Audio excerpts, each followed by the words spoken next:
1974년 11월 17일 오후 10시 오이타현 베푸시 국제항구 제3도부에서 인근 주민들이 낚시를 즐기고 있었습니다.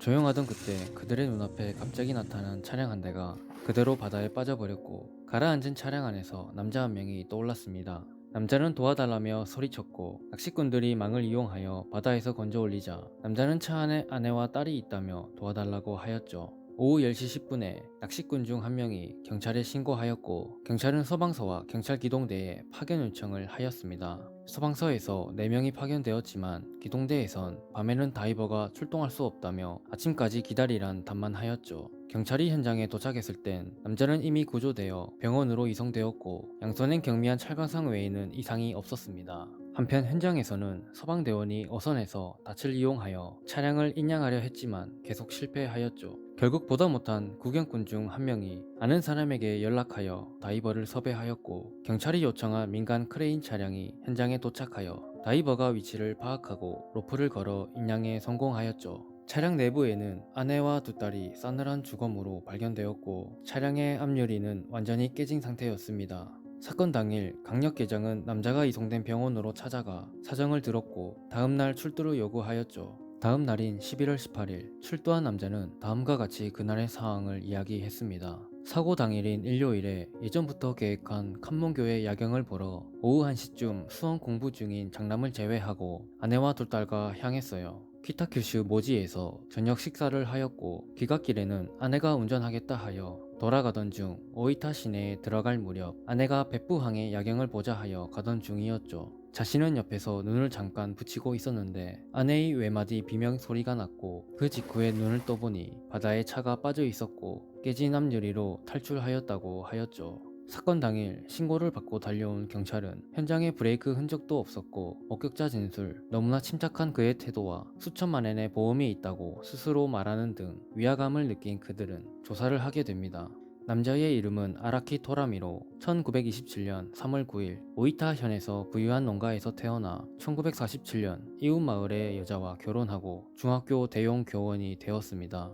1949년 불륜 상대방이 임신하자 친구사에게 낙태를 시켜버렸는데, 이때의 불륜 상대방이 친구사에게 강간을 당한 사실을 안 아라키는 그를 협박하여 낙태 비용 1,500엔 중 800엔을 갈취하였죠. 하지만 이 사건이 발각되어 교원직을 잃게 되었고, 징역 1년 2개월에 집행유예 3년형을 받게 됩니다.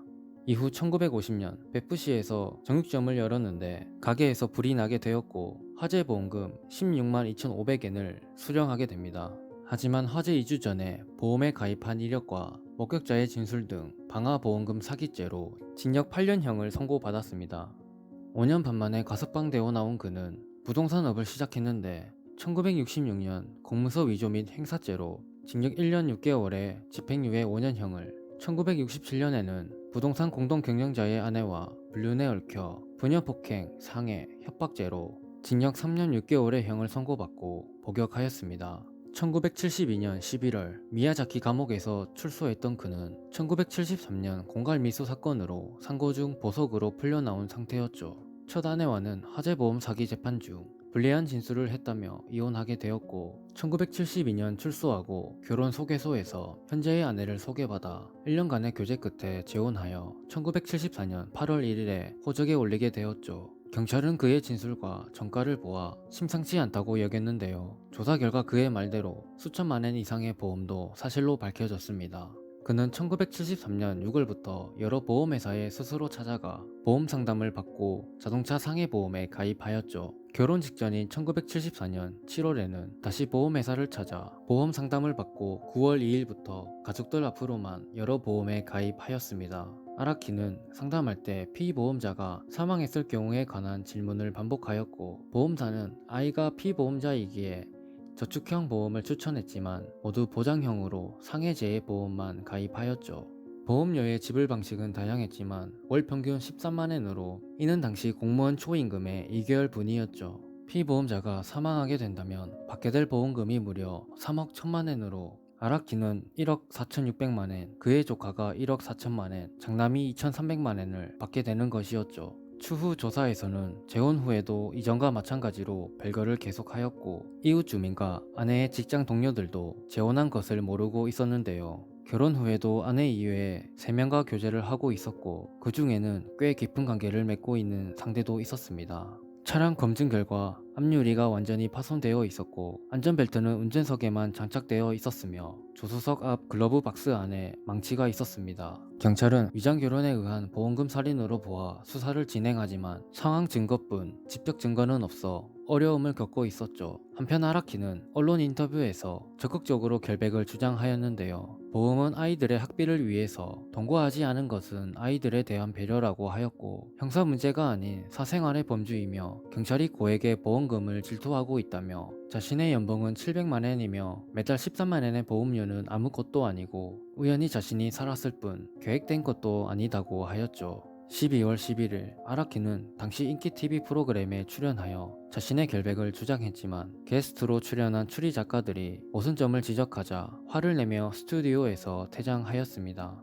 같은 날 오후 5시 50분 방송국에서 나온 아라키는 경찰이 법의학 감정서와 동료 수감자의 증언으로 발부받은 영장으로 의해 체포되었습니다. 경찰은 검찰에 송치하였고 중요한 목격 증언을 얻었는데 목격자는 신호를 기다리는 중 사고 차량의 운전석에는 아라키와 닮은 남자가 있었고 오후 10시쯤에 베프국제항으로 좌회전하는 것을 보았다고 하였죠. 과학경찰연구소는 요코하마항에서 같은 조건으로 실험을 하였고 모든 증거를 수집하여 1975년 1월 2일 검찰은 피고인을 살인죄로 기소하게 됩니다. 1975년 3월 17일 1심 공판에서 큐슈대 법의학자 마키즈미는 아내의 시신의 무릎의 상처로 보아 조수석 대시보드에 부딪힌 것이 맞다고 보았고 이는 추락 시에 생긴 것으로 아내는 조수석에 있었던 것으로 증언하였습니다. 효고의과대 마츠쿠라 교수는 아내의 상처로 보아 마키즈미 교수와 동일하게 그녀가 조수석에 있었던 것은 동의하였으나 추락 시가 아닌 추락 직전에 차량이 방향을 틀면서 원심력에 의해 생긴 것이라 증언하였죠. 하지만 이후 공판에서 추락 시에 생긴 것으로 증언을 번복하게 됩니다. 1976년 9월 13일 목격자가 소환되어 당시 목격 내용을 진술하는데 자신의 친구와 차량이 거의 비슷하여 유심하게 보았다고 하였는데 실제 사고 차량은 닛산 소니 1000cc 투도어 43년식이고 친구의 차량은 똑같은 기종의 44년식으로 신빙성이 있다고 보았죠. 또한 법정에서는 아라키가 그날 운전석에 본 남자가 맞다고 증언하였습니다. 1977년 1월 25일 아라키로부터 범행 계획을 들었다는 수감 동료 A와 B에 대한 신문이 이루어졌습니다. A는 그가 에드워드 케네디의 교통사고가 실린 주간지를 보여주는 등 결혼하고 보험을 들어 바다에서 사고사를 꾸밀 것이라는 범행 계획을 들었다고 하였죠. 또 다른 동료 수감자인 B는 2년 전에 진술해서 아라키가 구체적인 보험금 사기 계획을 자신에게 하였다고 했는데 법정 진술에서 경찰이 시키는 대로 했다며 진술을 번복하게 됩니다. 1980년 3월 28일 재판부는 마키지미 교수의 감정을 일부 인정하였고 마츠쿠라 교수의 감정은 진술이 번복되는 등의 이유를 든 변호인의 주장을 인정하여 감정을 부정하였습니다. 목격자 증언은 신빙성이 있다고 보았고 이를 취합하여 당시 차량의 운전자를 아내가 아닌 아라키로 판단하게 됩니다.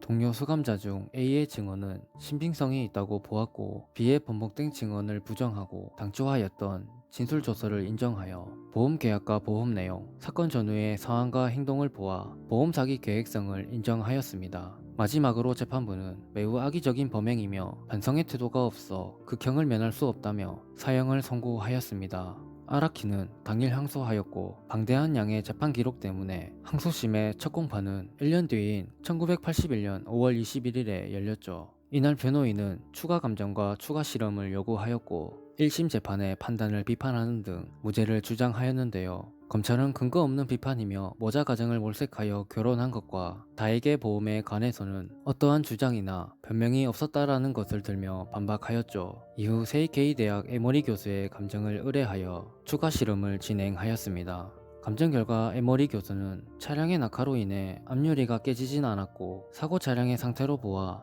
운전석에서 망치로 왼쪽에서 오른쪽으로 휘둘러야 하므로 낙하 후에 망치로 낀 것으로 보았습니다. 또한 운전석에만 안전벨트가 있는 것과 피고인의 부상 정도와 아내의 부상 정도를 보아 피고인이 운전석에 아내가 조수석에 있었다고 감정하였죠. 이에 대해 피고인은 실험시 조건이 완전 다르고 자신의 차량은 7년식으로 노후됐을 가능성을 제기했지만 에모리 교수는 충격 정도로 보아 그럴 가능성은 없으며 밖이 아닌 안에서의 충격으로 파손되었다고 증언하였습니다. 1984년 9월 4일 항소심은 감정 결과와 1심 판결을 인정하여 항소를 기각하였죠. 피고인은 곧바로 대법원에 상고했지만 암을 진단받아 하치오지 의료감옥으로 이감되었습니다. 1989년 1월 13일 그는 암성 복막염으로 감옥에서 생을 마감하였고 피고인의 사망으로 사건은 공소기각으로 마무리되었습니다.